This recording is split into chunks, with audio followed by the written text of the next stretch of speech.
हे बघा आम्ही केळीचे फणे काढलेले ना, बघा कसले पिकलेत ते. मी म्हटलं होतं की मी चुना लावीन, पण चुना न लावता सुद्धा पिकले. हे दुसरे नाही पिकलेत, पण ते पिकतील ना हो? पिकतील ते, पण मी चुना नाही लावणार. पण हे विलायची केळी बघा पूर्ण पिकली बघा. आता आम्ही त्याचे फणे वेगळे वेगळे करतोय. हे बघा आता हे ना, हे फणे सगळे वेगळे वेगळे करतात आहे ना. गावाची मजा. पाणी घालायचं, 3-4 महिन्याने आपल्याला केळ मिळते. कुठल्या पण झाडाला आपण मेहनत केल्याशिवाय आपल्याला फळ मिळत नाही. वाव, बघा कसं फण काढला नाही आहे ना.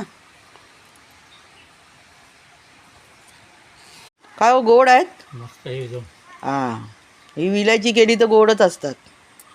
माझे व्हिडिओ कसे वाटले मित्रांनो? माझ्या व्हिडिओला नक्की लाईक करा. आता भेटूया पुढच्या मोठ्या व्हिडिओमध्ये. धन्यवाद.